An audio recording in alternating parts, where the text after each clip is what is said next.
Alors, quand on pense économie au XXe siècle, un nom qui vient assez naturellement, c'est celui de John Maynard Keynes. Keynes, il est né le 5 juin, d'ailleurs 1883. C'est assez amusant puisque Adam Smith était né aussi un 5 juin. La différence, c'était que ce n'était pas dans le même calendrier. C'est-à-dire que le calendrier de l'époque d'Adam Smith était encore le calendrier julien, alors que Keynes est né à l'époque du calendrier grégorien. Néanmoins, il disait qu'il était né le même jour qu'Adam Smith, et beaucoup de gens y ont vu cette tendance naturelle de Keynes à avoir une vision de la vérité un peu personnelle. Quoi qu'il en soit, donc Keynes appartient à la gentry britannique. Il s'était même reconstitué une généalogie dans laquelle, par l'intermédiaire de sa mère, il descendait des Plantagenets qui ont été la famille qui a régné sur l'Angleterre après la conquête normande. Keynes a un père qui est professeur d'économie et qui est assez lié d'ailleurs avec Alfred Marshall, qui est lui-même le grand professeur d'économie de la fin du 19e siècle, du début du 20e siècle.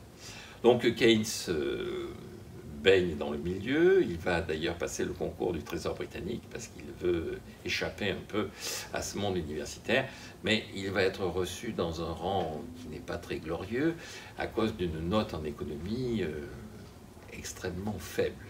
En fait, il n'est reçu que grâce à sa note en latin, il a une excellente note en thème latin et une très bonne note en version latine.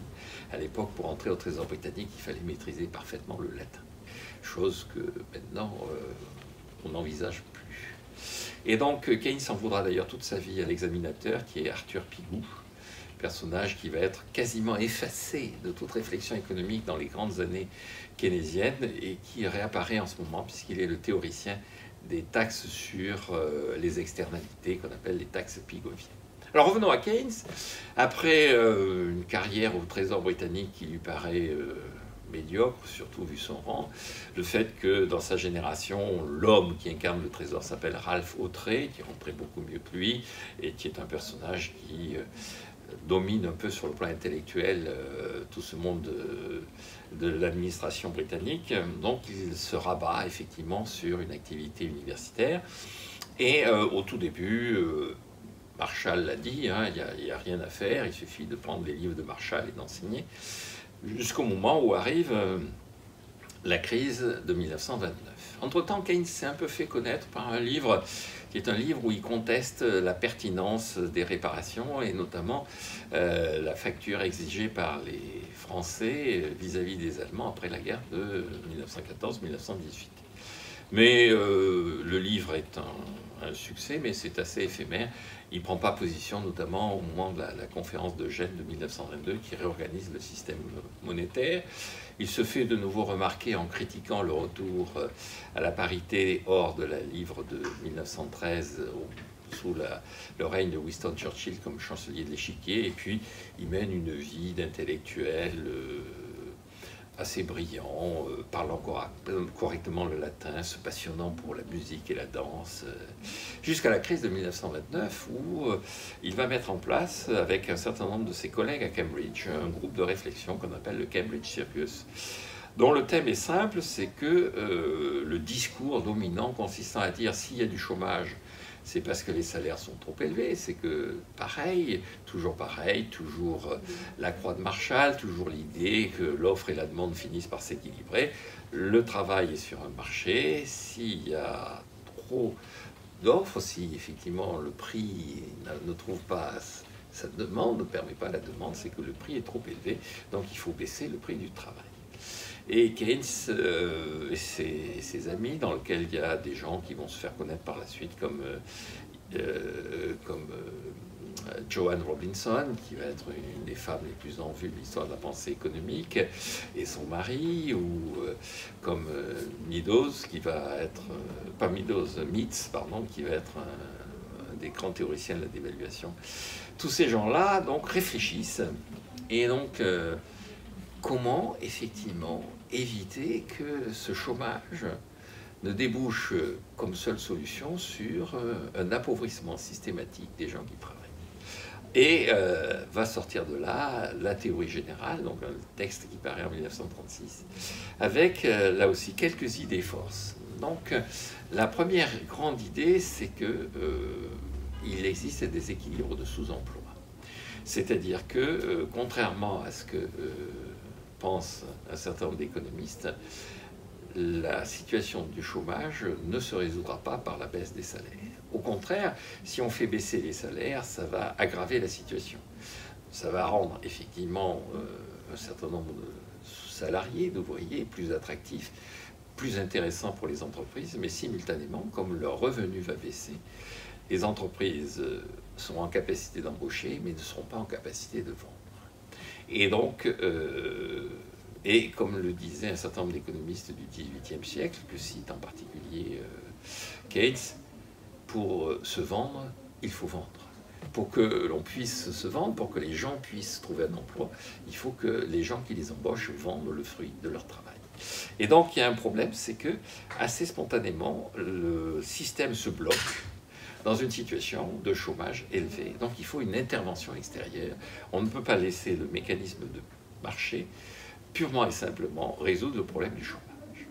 La deuxième conclusion, c'est qu'à partir du moment où on constate que une des raisons pour lesquelles il y a du chômage, c'est que les entreprises ont du mal à écouler leur production et non pas parce qu'elles trouvent que le travail est trop cher. Le véritable enjeu, c'est de gérer non pas le coût de l'offre, ne pas se tourner vers l'offre, vers le fonctionnement des entreprises, mais vers les raisons pour lesquelles on manque de demande. Et si on manque de demande, eh bien, il suffit de faire apparaître une demande naturelle qui est la demande de l'État. Donc, deuxième idée, l'État est là pour gérer la demande et la conséquence de ça, c'est que dès qu'il y a du chômage, l'État doit augmenter la demande générale en augmentant sa propre demande, c'est-à-dire la demande publique. Avec comme condition, c'est que s'il augmente la demande, il faut que sa demande ne vienne pas se substituer à une demande privée. Concrètement, s'il dépense plus, il ne faut pas que simultanément le secteur privé dépense moins. Et pourquoi est-ce que le secteur privé dépenserait moins? C'est s'il ponctionnait une partie des revenus du secteur privé. C'est-à-dire qu'il faut que l'État dépense sans ponctionner le secteur privé, c'est-à-dire que l'État dépense sans augmenter les impôts, c'est-à-dire que l'État se mette en déficit budgétaire. Donc, première idée, il y a un équilibre de sous-emploi. Deuxième idée, la réponse de cet équilibre de sous-emploi, c'est l'augmentation du déficit budgétaire. La troisième idée qui apparaît chez Keynes, c'est que, en fait, il y a des cycles.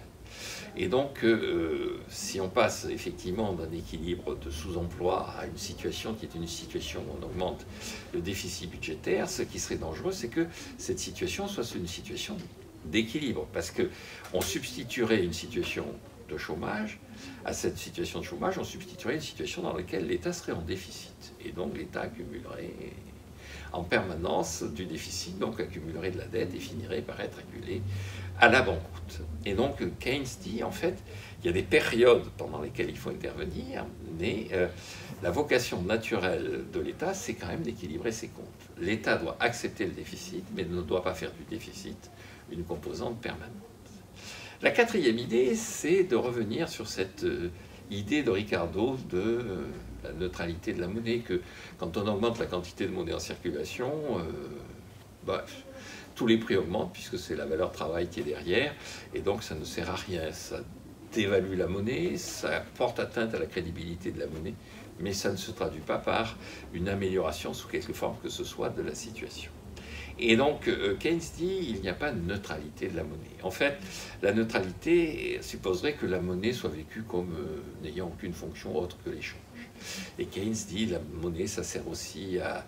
C'est un outil d'épargne d'une certaine façon, c'est un outil de thésaurisation, c'est un outil de spéculation, c'est un outil qui sert à de multiples choses et pas uniquement à acheter dans les magasins. À partir de là, la conséquence, c'est que la monnaie a un rôle, et donc la politique monétaire, la façon dont on injecte de la monnaie, le crédit qui est à l'origine de la création monétaire, va jouer un rôle important. Et donc le financement et du déficit budgétaire, qui peut être financé soit par appel à l'épargne, soit par création de monnaie, mais aussi globalement le financement de l'économie, suppose une réflexion sur le partage entre l'épargne, le crédit, la façon dont la monnaie est gérée. Et puis la dernière idée, c'est que si on met trop de monnaie en circulation, il y a de l'inflation. Et l'inflation n'est pas forcément un mal en soi.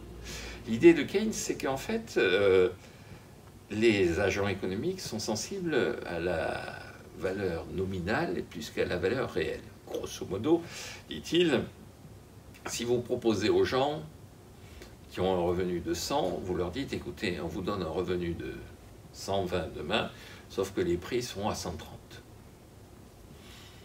Ils voient le revenu à 120, ils ne se posent pas trop la question des 130. Si vous leur dites, écoutez, vous avez 100, mais demain vous aurez 80, en revanche les prix seront à 60. Normalement, ils sont gagnants. Ils disent, non, non, je préfère les 120. Et donc, dit-il, il y a une sorte de fascination pour le nominal et pas sur le réel. C'est-à-dire le pouvoir d'achat est amélioré quand on passe de 100 à 80 avec des prix qui descendent à 60. Et pourtant, les gens, spontanément, préfèrent les 120. Et donc, un des atouts de l'inflation, un des éléments qui fait qu'on peut utiliser l'inflation comme un outil, une forme d'outil, c'est qu'elle s'appuie dans ses résultats et dans ses conséquences sur la prise en compte par les agents économiques davantage du nominal que du réel.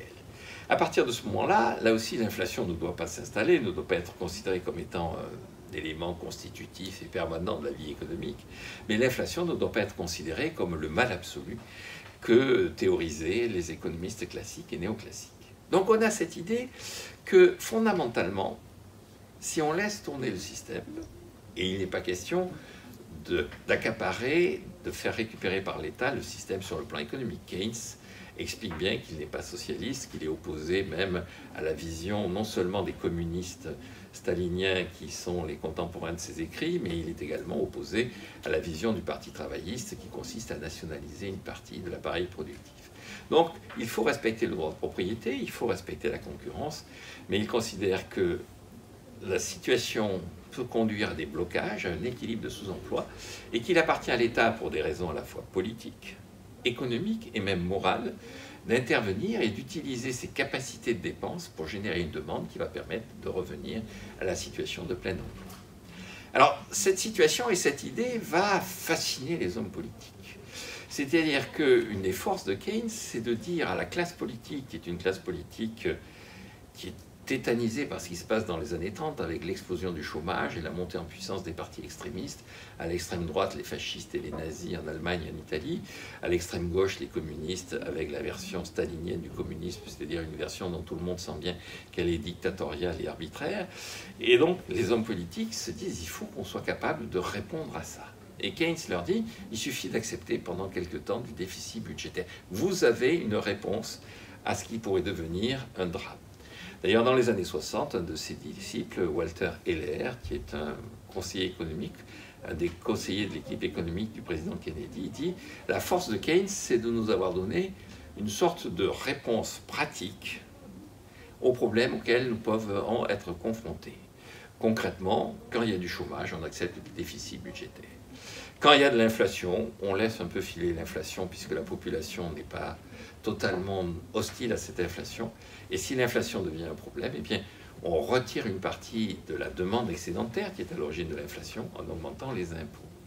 Mais la politique budgétaire, l'action de l'État permet de lutter contre le chômage quand il y a du chômage, contre l'inflation quand il y a de l'inflation. Le fondement de tout ça, et Keynes n'a pas eu le temps de le théoriser puisqu'il est mort en 1946, c'était l'idée qu'il y avait un arbitrage entre l'inflation et le chômage.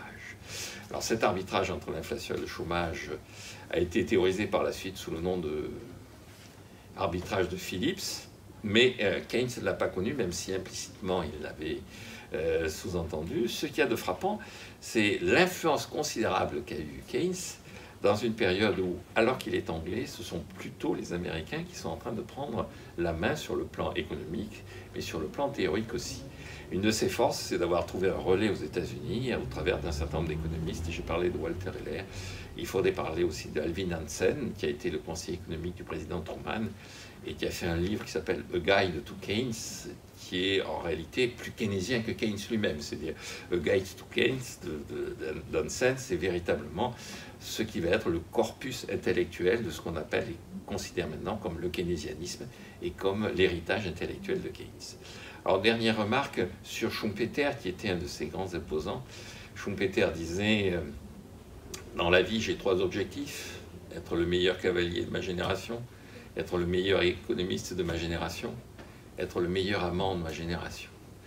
Et Schumpeter, avec une forme d'humour, disait j'ai réalisé 2 sur 3 de ces objectifs. Et Keynes, commentant l'affirmation de Schumpeter, disait « Comme cavalier, c'est vrai, on peut considérer qu'il a bien réalisé ça. Je ne savais pas que ses performances nocturnes étaient aussi élevées, parce qu'en tant qu'économiste,